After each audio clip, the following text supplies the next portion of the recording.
A pleasant day to everyone.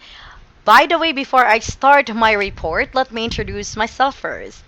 I am Ellaine Charisse Balasabas, 24 years old, from Tucuran, Zamboanga del Sur, a former OFW from Vietnam. Alright, so this is the continuation of Mrs. Gascon's report, or Miss Gascon's report, rather. Alright, so the title of this report is The Plan for Planning. That's correct. So let's have first the inputs, process, and outputs. Sinwong Koy of UNESCO also outlines some specifics of inputs, process, and outputs as follows. So I'll be giving you time to check for the inputs. As you can see there, pupils, teachers, facilities, organization, and then the extra school. And for the process, the pupils again, teachers, facilities, finance, organization, and then the extra school. And for the outputs, we have to get the public examination results, the attrition rates, dropout, repetition, and absenteeism, and then also we have the pupil perception of fulfillment of the different objectives, which is the cognitive objectives, affective objectives, social objectives, economic objectives.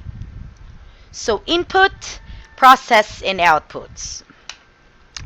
No matter how big or small your institution, it always helps you to think systematic and systematically, Franco advises. Thinking systemic means looking at outputs or key results, and from this perspective, to examine and required inputs and necessary process of throughout. Then, the systematic logic becomes easier. Now let us discuss the planning cycles and types of plans. According to Ernesto Franco, what differentiates the nature and purposes of cycles is the management system. So kung paunsa siya gidala, right? Of course, inana amang yun na kung sa business pa, right? So we have the project cycle, which is a universal sequence of project identification, then project formulation, and study preparation, then project implementation, and project evaluation. So when we say planning cycle, it is a cycle that's going to repeat and repeat and repeat. And then we have different types of plan.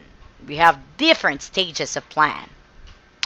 First, let's have pre-planning stage, formulation of objectives. So in creating and in formulating an objectives, we have to consider a lot of things. First, creation of suitable planning organization. So kinahanglan pag mo create og organization para unsa may purpose ani? To make it more organized, right? Kung dili man gud nimo siya i-organize imong plano, wala ga kaya mukat siya best. Right?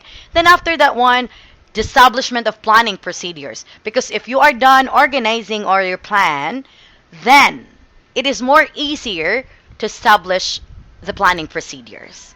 Then after that one, the structural reorganization of the educational administrative machinery to participate in the formulation and implementation of plans. So, diri na dayon mo participate na dayon ang formulation and implementation of plans, which becomes more easier gihapon.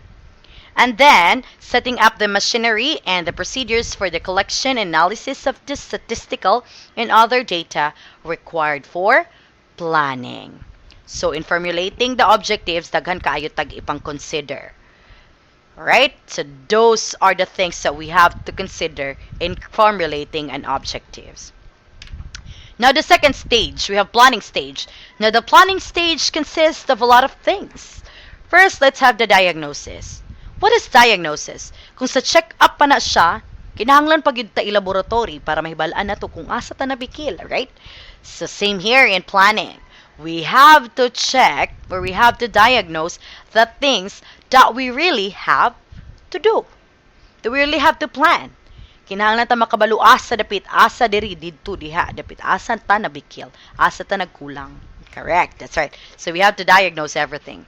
And after we diagnose it, we are going to formulate policies. All right, we have the formulation. Talk about formulation of policy.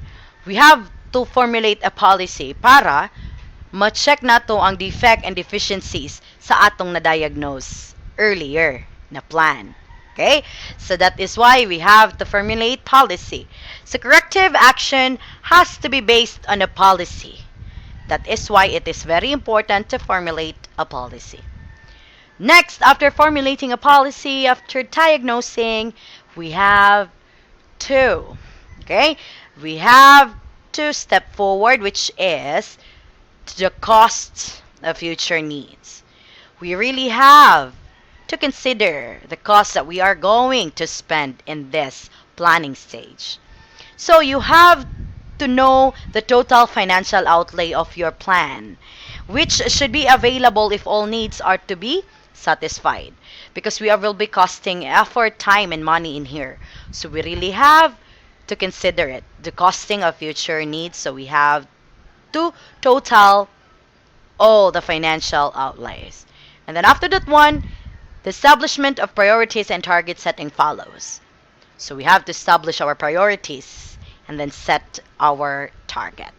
And after everything, of course, in order for us to know if this plan is really consistent, if it is really feasible or what, then feasibility testing will follow. Alright, so diri na nato na siya, i-test nato kung kaning plano nato is kusgan, effective ba gyud kaha ni siya in the future, and if it is feasible and consistent ba gyud. Mao na siya nga kinahanglan yun nato na siya i-test before nato na siya i-implement. That is what planning stage all about.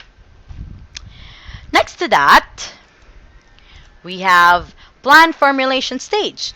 Now, this plan formulation stage is divided into two. I mean, it has a purpose. The purpose of this is to present a set of decision to the appropriate national authorities for approval, of course. And implementing a plan, napagid tay mga national authorities na kinahanglan og approval ani. And also to provide a blueprint. Kinahanglan tanay blueprint for action by the various agencies responsible for implementing those decisions. So nagplano naman tano sa planning stage. And before that, kinahanglan pa gyud siya approval sa mga dagkong tae, dagkong tawo, di ba? And then of course, to provide. So diri nga stage i-provide ang blueprint para makita gyud nato unsa ni siya, giunsa ni siya ang proseso niini before i-implement ni siya nga decision nga atong gibuhat. Okay? So that is plan formulation stage. Next, the plan elaboration stage. From the word elaboration, which is to elaborate. Okay? So we have here programming, dividing up the plan into broad action areas, each of which aims at accomplishing a specific objective. Okay. So naagit sa specific nga objective ani nga atong i-aim, which is the programming would help us with this. Now, program compromises all activities which are supervised by the same administrative unit or which are so interdependent and complementary that all have to be done simultaneously or sequentially. And then project identification and formulation. What is this? Project usually aims at achieving specific sub-objective or target within the main objective of the program. O na siya, no? Klaro kaayo na siya. Gi-aim o gi-achieve yun na niya specific sub-objective. And then projects have to be identified and formulated so as to enable them to be executed. So kani nga stage na dinhi, diri na nato i-identify kung kani ba gyud nga plano is kinahanglan ba gyud ni siya i-execute. Kung kinahanglan ba gyud nato ni siya ipagawas o i-implement, di ba? So project identification and formulation. And after that one, we have the implementation stage. Of course, this is the time now we are going to implement after formulating all the data, all the process. Now this one, the planning process merges with the management process of the national educational effort. Using the annual budget or the annual plan, the principal instrument and organizational framework is developed for the various projects. Diri na nato i-implement ang atong plan nga nasugdan. That's correct. Now let us go to the last stage, which is the evaluation, revision, and replanning stage. So, from the word evaluation, i-evaluate, i-revise, og dili gid siya sakto mag-replan na pud ta. But we have here evaluation serves two specific purposes. It highlights weaknesses in the plan and throws up matters for revision of the plan for the balance of the plan period, where the practice of rolling plans is adopted. It embodies revisions as necessitated by implementation experience for each year. And second, it takes the place of diagnosis of the planning stage in providing the basis for replanning. Thus, it becomes the beginning of the next cycle of planning. So, inana lang yun, no? Of course, in making plan, we have to consider a lot of things. So first, mag-pre-plan ta unsa man ano tong objectives. What is our goal? The planning stage, atuas ang i-diagnose and everything. If that plan is really strong enough to be executed na po na siya. And after that one, the pre-planning stage, we have to elaborate. Formulation first. You have to formulate a lot of things. And then, after that one, the elaboration, then the implementation, lastly the evaluation, revision, and replanning stage.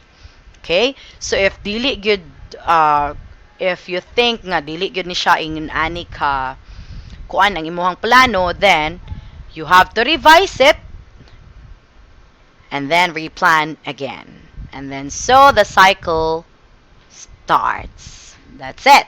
That's correct. Now let's have another.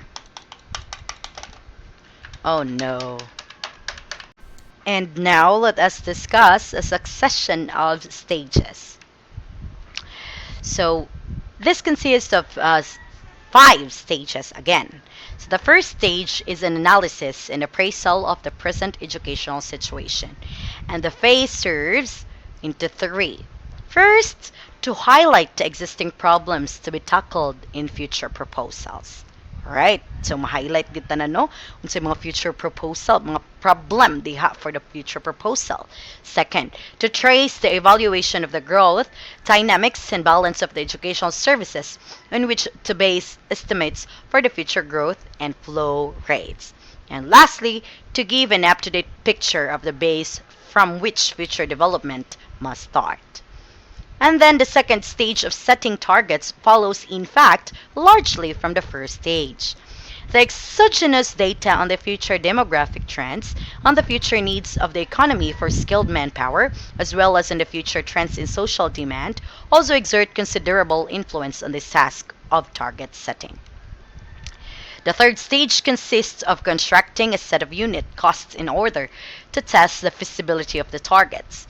The fourth stage consists of costing and feasibility testing of the educational plan.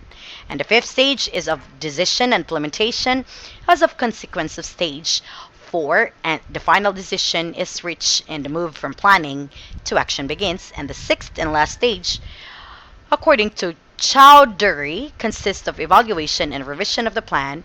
The educational planning process does not end the moment the plan is adopted. So it is actually related with our, right? That's actually, yeah, that's right. It's just related. Now let's have stages of preparing educational plan, a schematic representation. Stage 1, analysis and appraisal of the present educational situation based on quantitative and qualitative data. Stage 2, educational target setting at various levels. Unit costs per pupil, per level and type of education. Stage 4, costing and feasibility testing of the educational plan, consideration of alternatives. Stage 5, decision, plan approval, and implementation. Stage 6, monitoring and evaluation, adjusting, revision, and resigning the plan, and then go back to stage 1, stage 2, and so on and so forth. It is a cycle again and again, which is actually related with the first one that I reported. Yeah, that's right. To conclude this report, educational planning generally is understood to be the identification, development, and implementation of strategies designed to attain efficiently and effectively the educational needs and goals of students and society. So that ends my report of the plan for planning. I hope that we are going to remember all the stages in making a plan. All right? So thank you so much, everyone. Thank you for listening. Thank you for your time, especially to our professor. Thank you, sir. Tak- Thank you very much, sir. So that's all. Again, this is Ellaine Charisse Balasabas from Tukuran reporting. Bye!